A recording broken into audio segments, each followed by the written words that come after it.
अमीर बहू। मोहन अपनी माँ सावित्री के साथ एक गांव में रहता था। मोहन के पिता का देहांत हो चुका था। सावित्री गांव के घरों में काम करने जाती थी। उसी से दोनों की गुजर बसर होती थी। एक दिन मोहन ने अपनी माँ से कहा, माँ, तुम इतनी मेहनत करती हो, मुझे बिल्कुल अच्छा नहीं लगता। मैं अपनी पढ़ाई छोड़कर कुछ काम ढूंढ लेता हूँ। यह सुनकर सावित्री रोने लगी। उसने कहा, बेटा, कुछ दिनों की बात है। तू पढ़ लिख कर अच्छी नौकरी करने लगेगा तो मुझे काम करने की जरूरत नहीं पड़ेगी। फिर मैं तेरी शादी कर दूंगी। बहू के आने पर मुझे आराम ही करना है। तू अपनी पढ़ाई पर ध्यान दे। मोहन माँ को बहुत समझाता है, लेकिन सावित्री उसकी बात नहीं मानती। उसे उम्मीद थी कि मोहन पढ़ लिख कर बड़ा आदमी बन जाएगा। इसी तरह कुछ साल बीत गए। मोहन की पढ़ाई पूरी हो गई। उसे नौकरी भी मिल गई। एक दिन मोहन घर आया और उसने अपनी माँ से कहा, माँ, अब मैं तुम्हें काम पर जाने की कोई ज़रूरत नहीं है। मेरी बहुत अच्छी नौकरी लग गई है। अब तुम आराम करो। सावित्री उसकी बात मानकर काम छोड़ देती है। कुछ दिन बाद मोहन के लिए एक बड़े घर से रिश्ता आया। सावित्री बहुत खुश हुई। उसने खुशी खुशी मोहन का विवाह कर दिया। अपनी नई बहू रेखा को पाकर सावित्री बहुत खुश हुई। वह अपनी बहू को कोई काम नहीं करने देती, सारा काम स्वयं करती। रेखा सारा दिन बैठी रहती। एक दिन मोहन ने अपनी माँ से कहा, माँ, तुम रेखा से भी कुछ काम करवाया करो। इस उम्र में तुम काम करती हो और रेखा बैठी रहती है। यह सुनकर रेखा ने कहा, मैंने तो माँ जी से कई बार कहा है काम करने के लिए, लेकिन ये सब अपने आप करना चाहती हैं। मोहन के कहने पर रेखा अगले दिन से सावित्री के साथ घर के काम करने लगी। कुछ दिन बाद सावित्री की तबीयत खराब रहने लगी। अब सारा काम रेखा को करना पड़ता था। कुछ दिन बाद रेखा का स्वभाव बदलने लगा। वह अब सावित्री से बात नहीं करती थी। एक दिन सावित्री ने पूछा, बहू, क्या बात है, तू मेरे से बात नहीं करती? तब रेखा ने कहा, आपको पता है मैं कितने बड़े घर से आई हूँ और कितनी पढ़ी लिखी हूँ। तुम लोगों ने मुझे नौकरानी बना दिया। यह सुनकर सावित्री ने कहा, बहू, कुछ दिन की बात है, मैं ठीक हो जाऊंगी, उसके बाद मैं सारा काम कर लूंगी। लेकिन अभी तो मैं बिस्तर से उठ भी नहीं पा रही हूँ।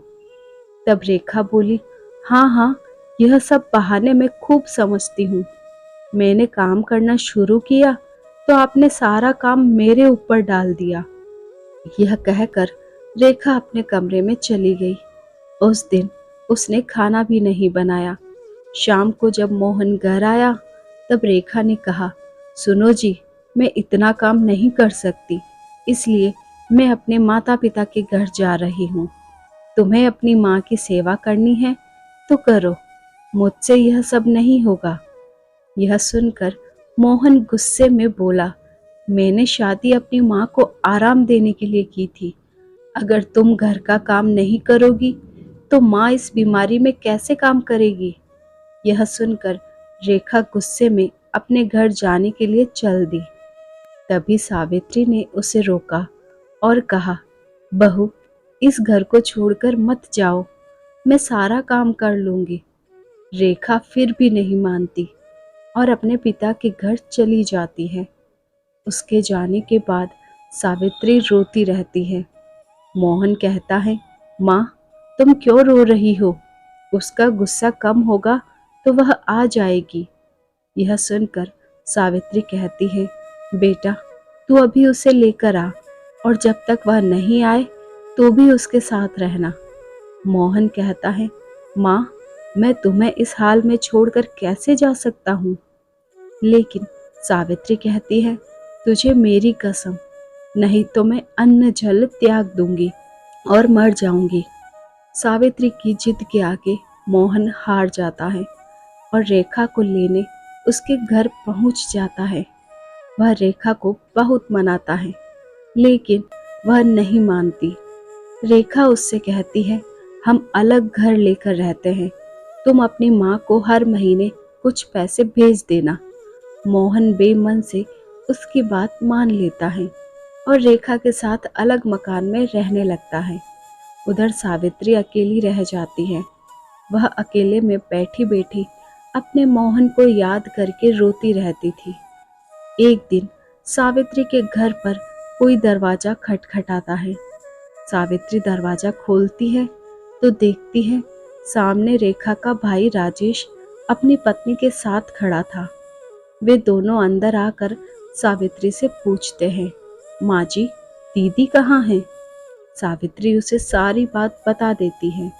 यह सुनकर राजेश कहता है, माँ जी, मैं सोच भी नहीं सकता था मेरी बहन ऐसा करेगी। मैं तो अपनी पत्नी के साथ शहर में रहता हूँ।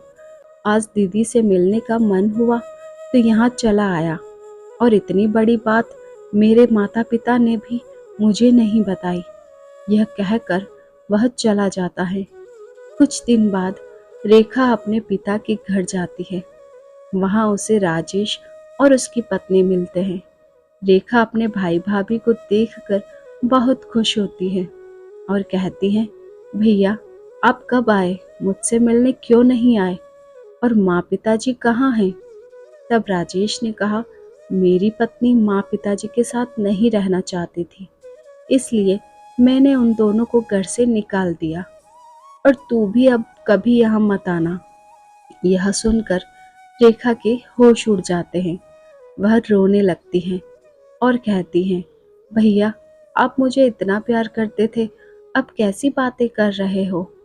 और इस उम्र में माँ पिताजी कहाँ जाएंगे? आप उनके साथ ऐसा कैसे कर सकते हैं? तब राजेश ने कहा है, जब तूने अपनी सास के साथ ऐसा कर सकती है तो मैं क्यों नहीं कर सकता? मैं भी तो तेरा भाई हूँ। यह सुनकर रेखा को अपने किए पर बहुत पछतावा होता है। वह भागकर अपने घर पहुंच जाती है और मोहन के पैरों में गिर जाती है।